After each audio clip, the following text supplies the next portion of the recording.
Welcome,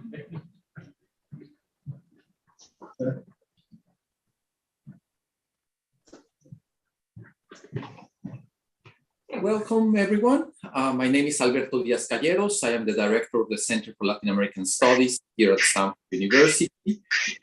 We are here today meeting in the Friday lecture, still in a hybrid form with Zoom and some of our colleagues and students joining in person, but I hope that you're all staying safe and healthy in this challenging times.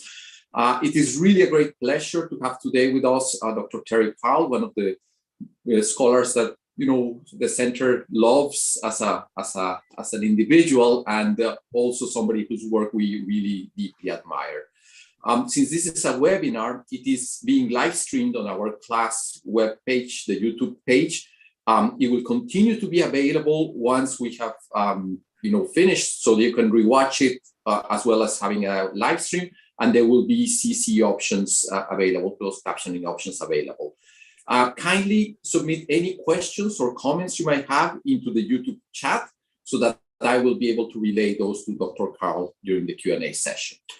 I do want to remind us all that here at Stanford, we are in the land and territory of the Ohlone original peoples. We offer gratitude to the land, to the water, and to the air that surrounds us, and pay our respects to the past, the present, and the future of the Ohlone and the Lenape peoples who continue to be present in this, their homeland, the land that they never ceded, and throughout their diaspora. Before we begin, I want to also extend a special thanks for the co-sponsorship of this event with FSI's Center for International Security and Cooperation, CSAC, and again for Dr. Karl to be joining us today. Dr. Lynn Karl, she earned her Ph.D. from Stanford University with distinction. After serving as faculty in the Department of Government in Harvard University, she joined Stanford University. She served as director of the Center for Latin American Studies here. And that was a time when the center became truly recognized by one of the most, the center of excellence within the resources having to do with Latin America. She currently works on crimes, human rights. She's an investigator on war crimes and human rights. She's an expert witness on many different judicial, processes that are happening in the U.S.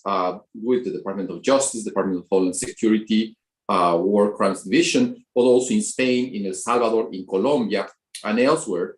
And she really is, one of these scholars who has devoted a lot of her time to doing pro bono work on a number of, non-governmental organizations.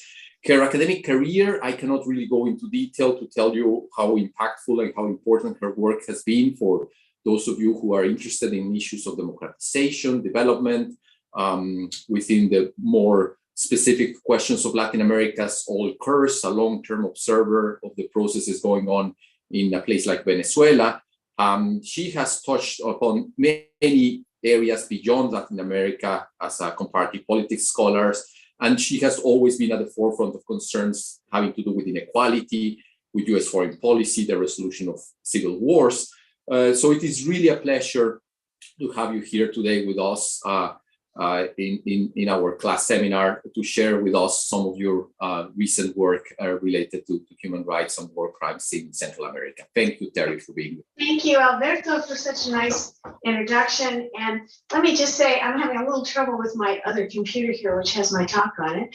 But so if you see me constantly look the other direction, that's why. I just wanted to say, just a disclaimer at the beginning. I have a number of roles. I have been a professor at Harvard and Stanford for 40 years or so. But I also took early retirement at Stanford so that I could become an expert witness in war crimes trials. And I've been in a number of them now. We have won every one except one I'm going to talk about a little bit today. And that's because it was stopped. And I have, in those different roles, I try to separate them. So the disclaimer I'm going to make right now is that what I'm about to say is from my scholarly work and my interviews. And in addition, I would like to say that as a disclaimer, that the current Salvadoran government was not involved in the massacre of El Mozote. So I would like to just make that very clear, because I'm going to start talking about that massacre first. And I just want to make sure that everybody understands that. So let me start. At the very end of April in 2001, excuse me a second while I just try to get this thing to work. Here we go. At the very end of April in 2021, I concluded almost 4 days of testimony in San Francisco Gotera in court in El Salvador in Spanish. This was the very first time in the history of El Salvador that any members of the armed forces were on trial. This trial had been going since the amnesty law was lifted in 2016. And I served as Judge Guzman's expert witness especially for English language documents, which are in the United States, but I also compared them to Salvadoran documents quite a bit. This means that I'd like to show you on the first slide, if I may. First slide, can you hear me? There you go. Second slide. I want to introduce you to somebody. Okay, this is Rufina Amaya. Rufina is the person who got me most involved. She and some journalists got me most involved in the massacre of El Mozote, which happened in 1981, December.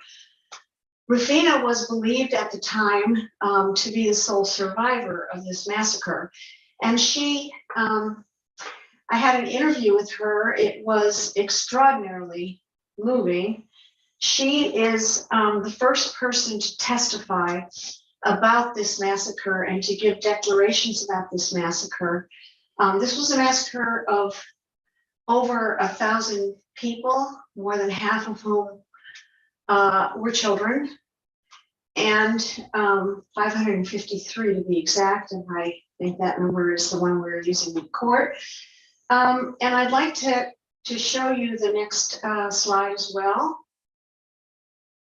Okay. This is where the children were murdered, and it is the first forensic dig done by US and Argentine forensic experts, scientists. One of the most famous scientists in the United States presided over this and worked with the Argentine team, and then they trained a Guatemalan and Salvadoran team. In this place, the bodies of 124 children were dug up, and that was the first forensic proof and concrete proof in 1992 and 3 that showed that the El Mozote massacre, which had been denied consistently by the United States and by the Reagan administration, excuse me, and the subsequent administrations, and also by the Salvadoran governments, had actually taken place. It was also showed us that the children were all shot and executed, that there was no firefight, and that this was a mass atrocity. So I wanted to show you that. May I see the next slide? This is a picture I took in December. I don't know if you can see it very clearly, but we are putting together the names of the children who died. Some of them have no names, but you can see the ages of some of the children we found in this massacre. Rufina told me, and many other people, that she had heard women being raped.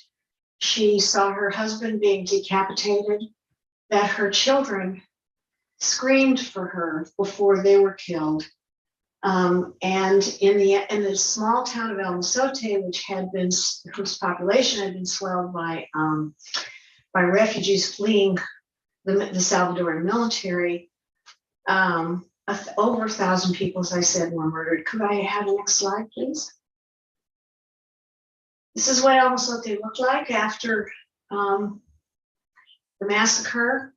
This was what's called a scorched earth policy. It was a policy used by the United States in Vietnam, and it is policies that the Salvadoran military learned from their training in essentially what used to be called the School of the Americas, and has changed since then.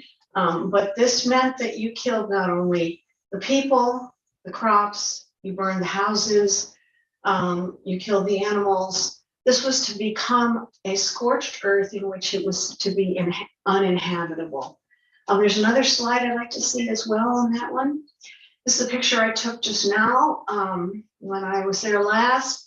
This is one of the remaining walls that will stay, and you can see the kind of bullet holes that are in the wall. Our trial was precedent setting because it is the first time that you ever had the high command of the Salvadoran military in the dock in a judicial setting. Can I have the next slide? This has never been seen before in El Salvador. This picture is quite well known now. These are the people charged. These are the high officers charged in the El Salvador, the Alveoli Massacre. In that massacre, the person who was in charge is the one who, you can't see very well. He's the second from, as I look at the screen, it's the second from the right in the second row. All of these people are high-level military officers, and they represent all members of the high command who were in charge when the massacre occurred. They also represent some officers who were on the ground and presided over the massacre itself. What I want to say about this massacre that makes it so important, and the reason I chose the title I did, is that this massacre and the other 53 that I've documented in this country were the reason for the beginning of mass exit from El Salvador in a migratory to leave the country. By the around 1982, may I see the next slide? About a fifth to a quarter of Salvador's population had left the country, had fled primarily to the United States, and that violence has continued ever since, particularly in the areas where large massacres occurred or major human rights violations occurred. The people you see there are, that's Rufina in the middle. The woman wearing the graduation outfit is her daughter, Marta. You see Marta on the right.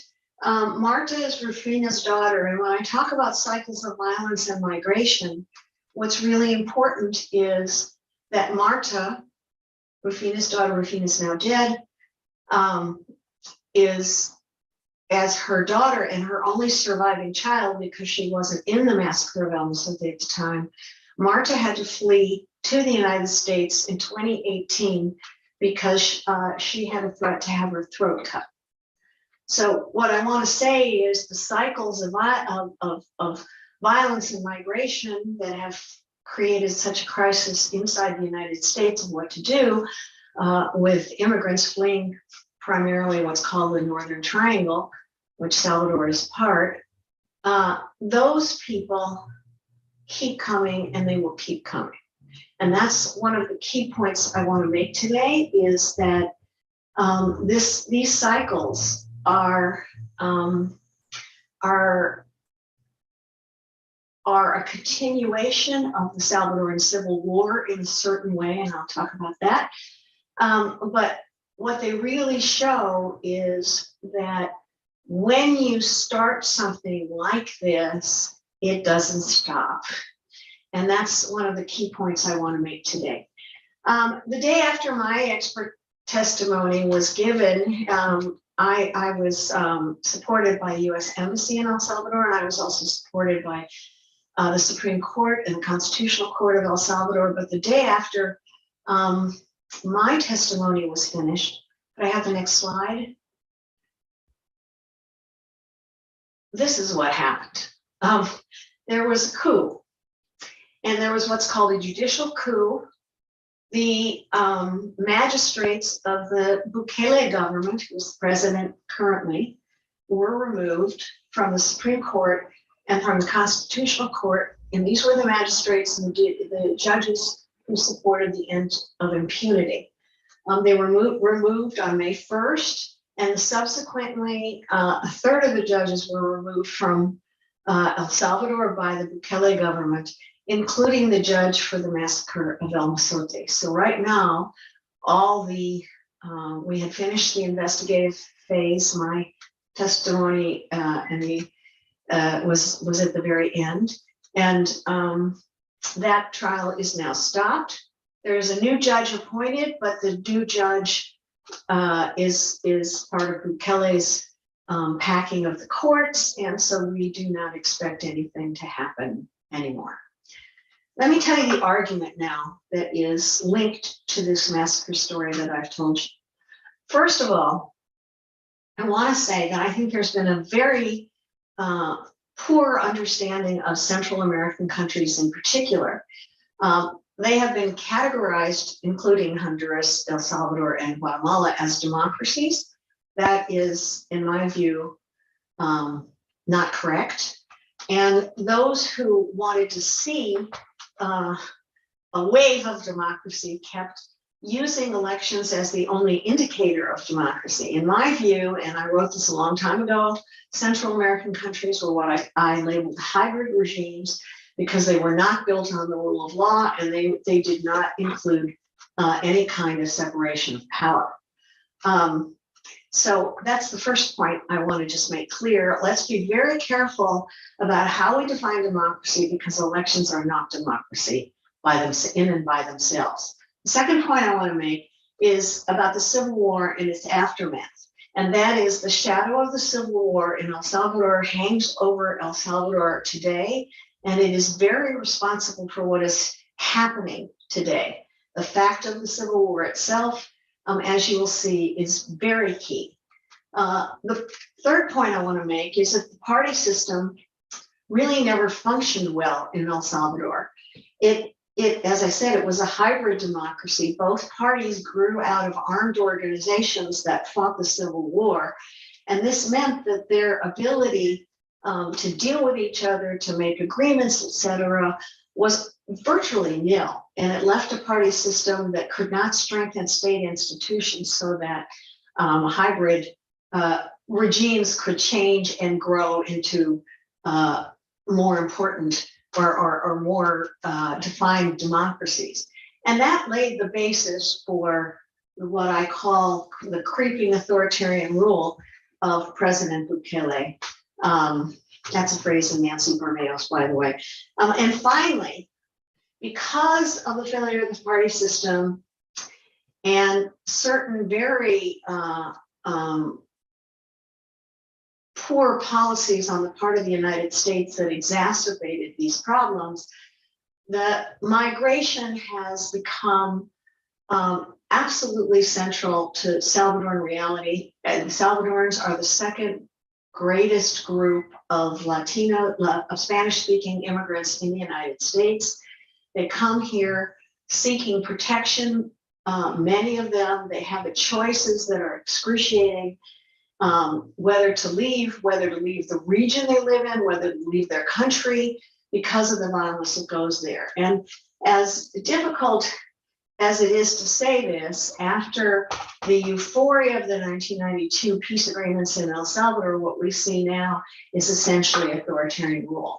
What I want to do is give you three stages, and I'm going to try to say this rather quickly so that we can get into questions, which I tend to like better. The first stage, and the one that's so important to understand, is that the Civil War between the Salvadoran armed forces and its an insurgency that was called the FMLN, that Civil War, the state repression that started it, left a legacy of inequality, of poverty, and of violence that is simply difficult to explain. This is when I worked mostly in El Salvador. I want to show you some slides here. Could I have the next slide? Okay, the level of Salvadoran murders during the Civil War of civilians now, these are about 90% on the part of the army. These are statistics from the United Nations.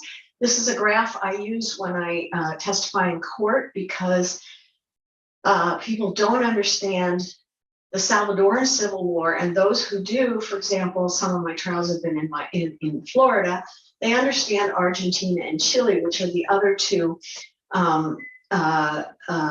examples I give there. They know there was a dirty war in Argentina. They know about Pinochet in Chile, if they know anything. These are some of the jurors.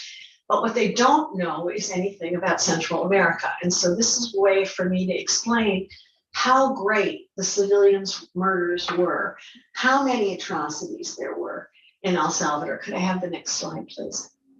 These are slides I used in testifying. These are the massacre deaths. Garcia is the one who ordered the Almazote massacre, and I don't know if you can read this because it's I made it a little too big, but the very top of the massacres is the Almazote massacre. That's the greatest one. And you see they start to drop there. That's because General Garcia lied to the United States, and they were very angry with him and put a lot of pressure on but to mitigate rural massacres. So you see there, this is the trend line there, and I explain why that trend line happened and how it happened. Now, could I have the next slide? This is a way of showing a scale of terror. I consider this, as does courts, every court so far, mass state terror. And what you see is I'm trying to show, these are different cases I've been involved in that are marked on there. Almazote is not on there because I developed this beforehand and I'm not good enough to figure out how to add it. But the yellow means that you have a buildup towards state terror. It means repression. The oranger and more red you get, the worse the repression. So what you can see there is the worst years of repression are from the end of 79 to 83, and that includes the Almazote massacre. Then what if we were to continue, by the way, you would see another very orange period right before there's a settlement on the peace agreement. Could I have the next slide, please? What I want to show you is not just the exceptional violence, and I am not showing any pictures I show in court, which are pictures of people who have been tortured, pictures of dead people, pictures of mass dead people, etc., because I'm trying to make this as to not make this very upsetting. But in court, you do actually do that sort of thing. This is something I wanted you to see, because if you look at the GDP per capita, you can see what happened to El Salvador. It's the blue as opposed to Latin America, which is the red.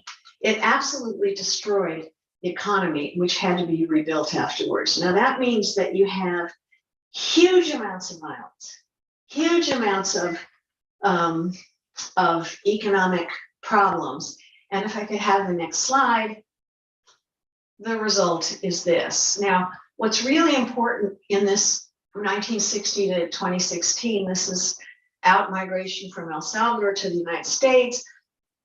There are very few, as you can see, until the Civil War starts. Now look at, as you see, 1980, 81, that's where we have these huge leaps. And those huge leaps are of migration, even though the United States said they were economic refugees and economic immigrants, and some were, most people left to flee the violence, even though they could not get citizenship, they could not get a green card, they could not get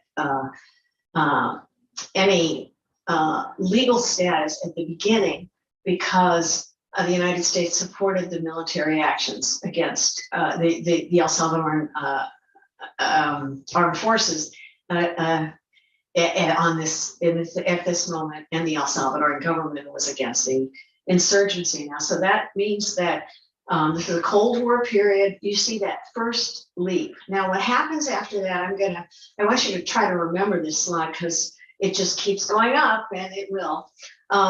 Because there are key moments in this that mean more violence happens, more people leave. They leave from certain regions.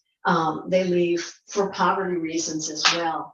They also leave for reasons of coming to join their family. So once you start a migration pattern like this, as we know from Mexico more than anywhere else, this really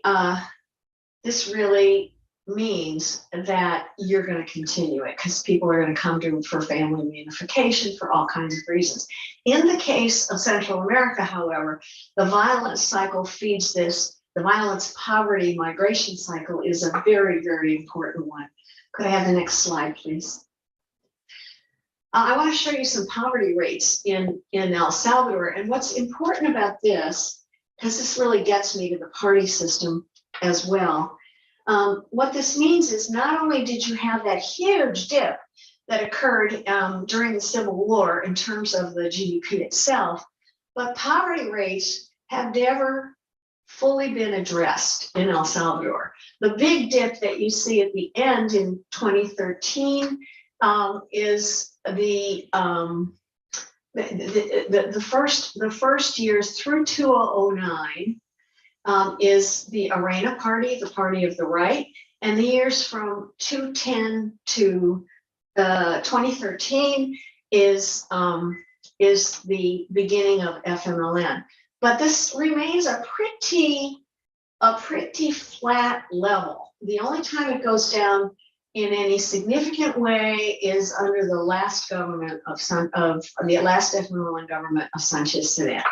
Now, what this means is that you have a situation coming right out of the Civil War in which poverty rates are extremely high. A fifth of the population is leaving. The violence doesn't stop. And most important, corruption starts to grow enormously. And where we see that, I don't know if any of you have heard of the Pandora Papers, which is the largest investigative journalistic study of dark money that we have. But one of the things that I found really interesting in the Pandora Papers is that President Cristiani, who was being lauded for his role in the peace agreements, he was the president of the Arena Party at the time, the party of the right. While he was being lauded, he was establishing 16 offshore accounts, even while he was president, in the British Virgin Islands and 8 in Panama.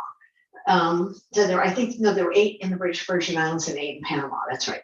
And this means that, and he had started as a politician because his business went bankrupt. So this gives you a sense. There's nothing illegal about stashing your money, at least in El Salvador law, in that way. But it means you don't pay taxes, and it also is very interesting to figure out how all that money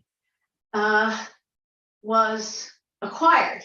Now, this is at a time when the Arena Party is also cutting social spending. So you've got this perfect storm happening here, which is the violence from the Civil War legacy, the poverty, the crime from the government itself, all of these things happening at once, the out-migration, and I think it's the next slide I would like. What is beginning to support El Salvador more and more and more is the remittances coming from the United States, which is now a very high percentage of GDP, and that will probably grow higher. And that means that the more people come to the United States, the more remittances they send, the more the economy has a certain kind of cushion, but not enough of a cushion. The other thing that's happening at this time is, and this is really key, I think it's my next slide, but I'm not really sure here. Let's see. Yeah, it should be. well, no, let me just do this one first. Sorry, this is, I'm looking at two computers at the same time. I wanted to show you what happened in the party system and social spending. You can't read that very well, but what it shows you is that not only does social spending go down after periods of high during electoral moments, but it goes down in the rural areas, and it particularly goes down. So there's very little spending on the 15 to 24, 25-year-old age group. Now that is a very important age group, as many of you know, because that is the age group that is where gangs are recruited from. So, okay, then. Let me get to the failure of the party system. Next slide, please. The legacy of the Civil War, which I've been talking about, another legacy of the Civil War, and most people don't date it from the Civil War, but I do because that's part of what I saw when I was there, is the beginning of Central America being used as a drug trafficking area. This is really important because this didn't happen before. And this is because the peace agreements and the party system in El Salvador in 1992, after the peace agreements, coincided with big changes in Venezuela, Colombia, and Mexico. Now, if you just look at the map, you can see what that would mean. Big changes in the drug market. Now, I'm not going to talk about that in any detail right now, but I can if anybody would like to in questions and answers. Let me just say that the smashing of drug cartels in Colombia by the war against drugs in Colombia, which is another US war, meant that major cartels moved to Mexico or were born inside Mexico, but the production remained decentralized in Colombia. And then later on, Venezuela comes in. So what you can see is you have production in Colombia, you have huge cartels in Mexico, and what that means is that you have to have transit points. And these transit points are what brings Central America into major trafficking. Now, I'm just using drugs here, but Central America has always been a part, or it's particularly El Salvador a part. There's been trafficking in El Salvador ever since the Civil War began. There was trafficking in automobiles, in trucks, in people, in sex trafficking.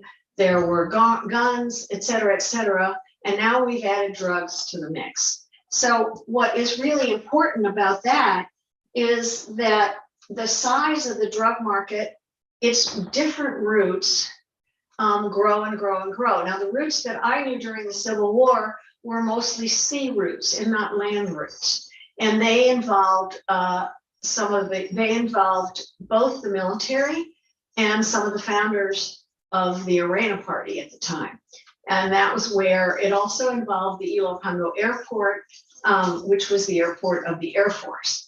Now, we found lots of information about that, but nobody could actually do very much about that because they were our allies. So in fact, the Drug Enforcement Agency was called off after it became clear that Ilopango Airport was transiting drugs, in part drugs for guns, to help the Nicaraguan Contras.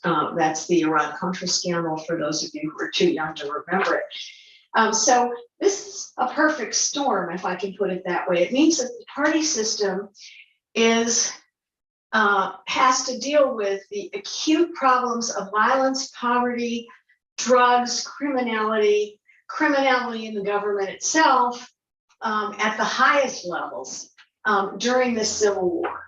Now, what I'd like to do is say something also about the gangs, because this is the other element that comes in at this moment. Now, the gangs are not at this point in the party system so much a part of drug trafficking, although they are now. So this is morphed into something quite different. The gangs, as some of you may know and have seen, are a result of US immigration policy. At least that's how they started. Once peace was declared in 1992, the United States didn't feel so obligated to keep Salvadorans in the United States because of temporary protected status and other U.S. immigration policies that were supposed to keep people inside the United States until the armed forces won the war, which they never did. What happens is that once peace is declared, the United States starts forcibly repatriating immigrants. And this is particularly true between 93, the year after the peace agreements, to 2003.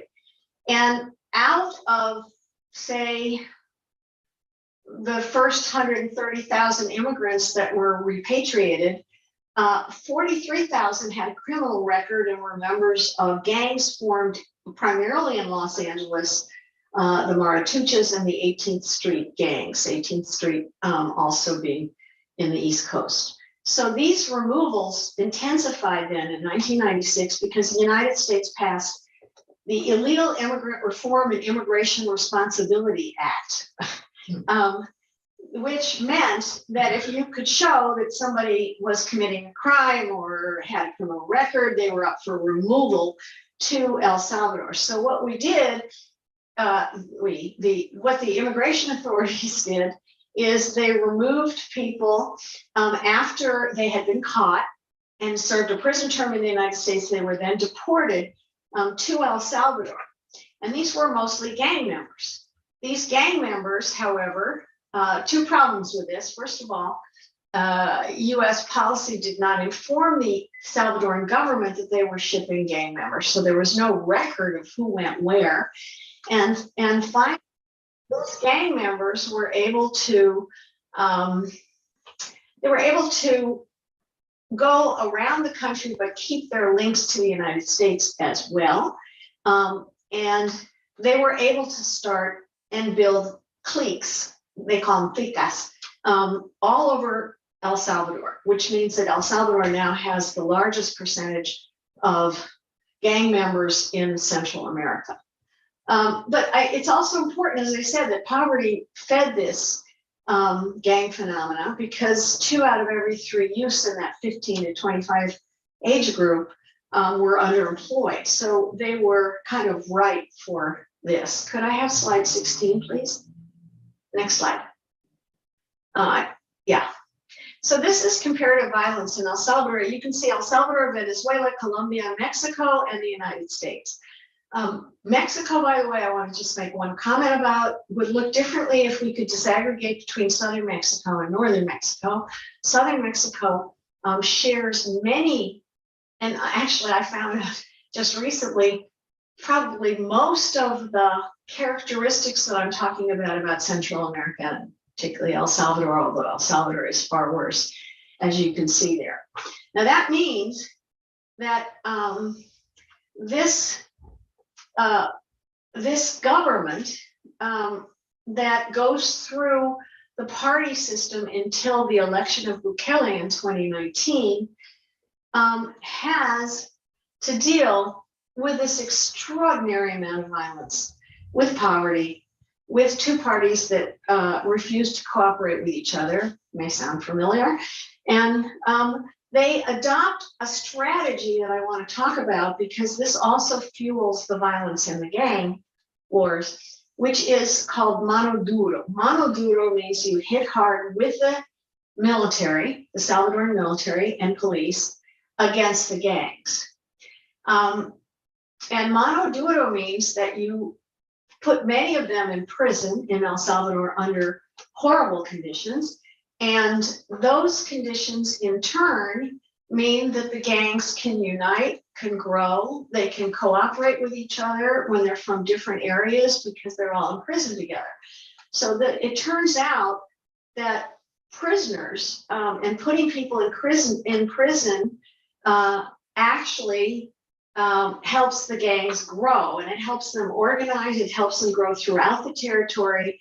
And then finally, what you see at towards the end of the party system is that the gangs and the drug traffickers, along with members of the military, along with members of the military and government, get involved in this extraordinarily profitable drug trade. The drug trade is profitable, it's big business, and I showed you that map. You see Mexico, you see Colombia, but it's the traffickers on the ground in El Salvador are not, they may be gang members, but they're not the ones who get the big profits. So, but in order to go through their territory, drug traffickers started negotiating with gangs. Gangs got into drugs and drug trafficking as well. And so this has consolidated, it has hardened, it is much greater than ever before. And this is the story when in 2019, when Bukele takes power. So the context of the elections is the Arena Party and the FMLN Party have both shown that they cannot deal or cope with the kind of violence and poverty that is the cycle that I'm talking about. And Bukele easily wins the 2019 elections. The reason he wins, he's the first candidate, by the way, who wins the 2019 elections. He wins the presidency since the Civil War. He can represent either one of the major parties. And when he takes power, he says very gleefully that this has, he's turned the page on the post-war period. I would like to see slide 18. This is the consolidation of the Northern Triangle where he's from. If you look at El Salvador, it's the red one. You see the violence going way up, but that's part of what gets him elected. Could I have the next slide? What he does, which is very smart, you see how homicide rates drop. Most of that drop is happening under Sanchez Seren, who refuses to negotiate with gangs in particular.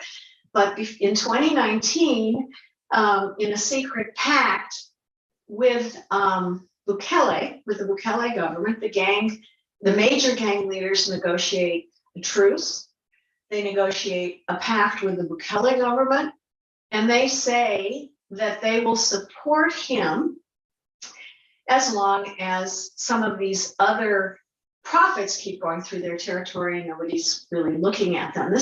That drop is the truce that you see at the very end. I'm not sure, by the way, how long that truce is going to last because of my interviews in El Salvador in December. Don't know that it seemed to me in the area I was in that there was a lot of trouble in that truce, so I would expect that to go up quite substantially once things break down, which they had each time. This is this initial vote for Bukele. Could I have the next slide, please? Oops, no, I don't want this. No. That's the end. Is that it? Okay, let's leave that one up there. Okay. At the same time, by the way, no, back to the, sorry. Let's just leave that for now. Bukele is plays from a populist authoritarian playbook. He knows exactly what to do in that playbook because he knows that there's been a great disillusionment with the two parties, with both the right party of the right and the party of the left. He knows they've been rejected. But when I say there's a playbook, what I mean, it's a playbook that has been designed. It actually started probably in Hungary more than anything else. But it's a Venezuelan playbook. It's a playbook in other populist authoritarian regimes.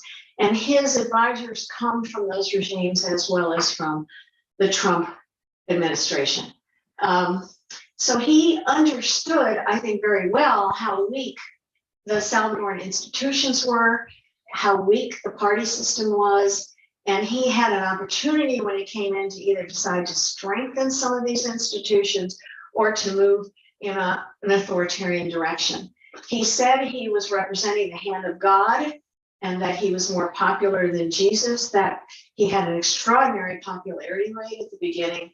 And so he chose to transition from a hybrid regime to an openly much more authoritarian regime.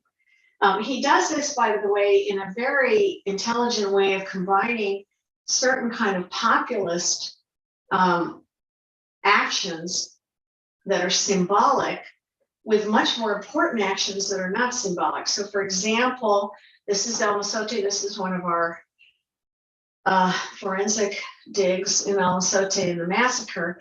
So one of the first things he did was give his support to the victims of El Mozote and how terrible it was, and he was going to do all these things for El Mozote, and he was going to give them, build roads and give money and do this and do that. It was all symbolic because what he really did was the coup to end the trial, to take away the judge and end the trial. He also said he was going to end the gangs, but he did a secret negotiation with them. He said he was going to end corruption, but his administration is full of corruption in not only in drug trafficking, but also a huge scandal around COVID aid coming from external sources. Let me just give you a sense of what he has done. He has gone after the judiciary, as I said. He's gone after the journalists, particularly Alfaro, which is the investigative, the best investigative source and an extraordinary digital newspaper that has dug up virtually every scandal that we know about, every case of corruption. It dug up the dealings also with the illegal dealings with the gangs to make a truce. So then it went after Alfaro, charging them with money laundering, which is in fact what El Salvador is excellent in, because it is on the dollar as opposed to any other countries that do drugs. I mean, that produce, not do drugs, produce drugs. And finally, he's remilitarized the country. He's built up the military hugely after it had been decreased in size after the Civil War. He does this by saying that he's rationalizing it and modernizing it so it can control, quote, mobs, which is almost the exact language the United States used in the Civil War when it was building up the Salvadoran military. So that means that it's what you see under his administration is a kind of return to the huge wartime tensions that have existed all through the 20th century in El Salvador, the kind of caudillismo, if I can put it that way, that has really characterized some of these countries for a very long time. He also uses state of emergencies constantly, which then, changes the rule of law. And finally, he has, in addition to his judicial coup, his move against the Fourth Estate, he has put in a bill that permits him to be reelected. That's been a change that his packed Supreme Court has stamped that. And he has essentially now reaffirmed impunity, the kind of impunity and the kind of cycle that has characterized this unfortunate country really for a long time, even prior to the Civil War. In this context, what we see is that crime, corruption, drug trafficking, stealing of COVID medicines, and all kinds of other forms of governmental corruption have increased. So let me try to stop here. I've been talking a little too long, I think, and just say my conclusions. I told you my conclusions at the beginning, which is that the Civil War has its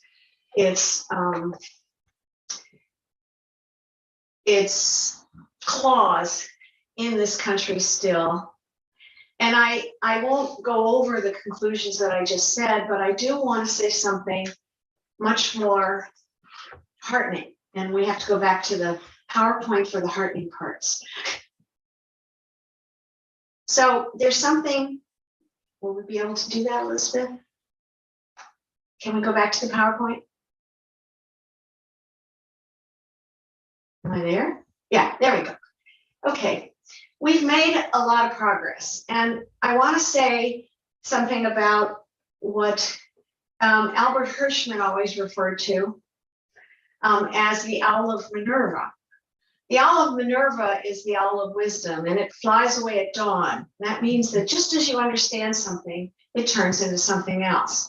So even though I said El Salvador now fits with all of these creeping populist authoritarian regimes, I actually think that when you look at Central America, it's beginning to change. And I want to show you why. And I also want to say that I think we are winning the war on memory, which is very important in terms of future change. We got a lot, and I'm going to just use El Mozote as to show you what we got. First of all, it's a crime against humanity. There is no statute of limitations in a crime against humanity. It has been declared that by a Salvadoran court. That cannot be undone. Can I have the next slide? The next slide. These are just, this is when I was in December, when I was in El Salvador. This is what was happening in the streets. These are mass demonstrations. They are not called by a political party. They're the first mass demonstrations not linked to a party or to a particular group in El Salvadoran history. They are massive, and they link up all kinds of groups that you would never expect to see together. And by that I mean there are feminists and veterans on the Salvadoran military side. There are all kinds of people that never would have marched together. There are both sides from the Salvadoran Civil War are marching that fought the Civil War because they're not getting the veterans benefits they need. There are groups against femicide, groups for peace, groups for El Mozote, groups for human rights, groups for anti-Bitcoin, which I haven't mentioned, although this is the only country that has Bitcoin as a formal way of doing things. And this is the story. He is uniting by his actions all kinds of people who are beginning to realize two things. One, it is that his actions are symbolic. I can testify to this because I saw him claim credit for building roads in the El Mozote region, which had been built by the previous administration, number one, and which he never finished. So he was claiming credit for things that he hadn't done. There are other things that I could talk about, but I just want to say that he, by being the kind of popular figure he is, and he's still quite popular. I want to make that very clear. He still has, well, we don't know what percentage of the population is for him, but he is also uniting all kinds of groups against him at the same time. The fear, of course, is that Salvador will fall into even greater violence than it has now, and that it will repeat a cycle that we do not want to see. So let me stop there. Thank you, Sherry. Thank you very much. I'm now. Students, I can see the students. I'm in our room with our master students. So we try to keep the YouTube session on time. So I really don't have time to go over all the many questions that you have received there, but I will try to use just a couple of minutes. I'm sorry I talked too long. That's okay, that's okay. There is a lot of expressions of gratitude and admiration from friends all the way from Italy, as well as, Beth Franklin. I cannot really quote all the people that are there, Cynthia Sanborn, Bill Durham, there's a lot of people in the YouTube channel. You send it to me, Alberto. You get those. But I want to ask you, there's two questions that are kind of the first one in the chat and the last one in the chat. The first one is, it comes from David Berland. He asks, was there ever a time that El Salvador has mattered to the US? And he also provokes a little bit by saying, Guatemala mattered enough for the US to overthrow its government in the early 1950s. So, so it's a question about the geopolitical importance of El Salvador for the US.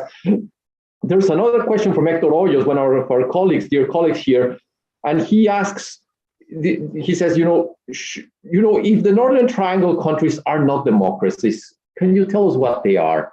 Are there oligarchies, oligopolies? What are they? I call them. I have an article I wrote this a long time ago. I'll stick every word in it. It's published in the Journal of Democracy. I don't know the date, but it's in the early 90s. I call them hybrid regimes. I have never thought they were democracies. Let me start there. That's because elections do not equal democracies. And people who believe that elections alone equals democracy. I'm not saying elections aren't important, by the way. Let me be clear. But elections don't equal democracy. And people who believe that they are the sole definition of democracy have what I call the fallacy of electoralism. And you can see this in all kinds of places. I've written this a lot, which means that elections do not equal democracy unless they are embedded in a certain kind of separation of power, rule of law, et cetera.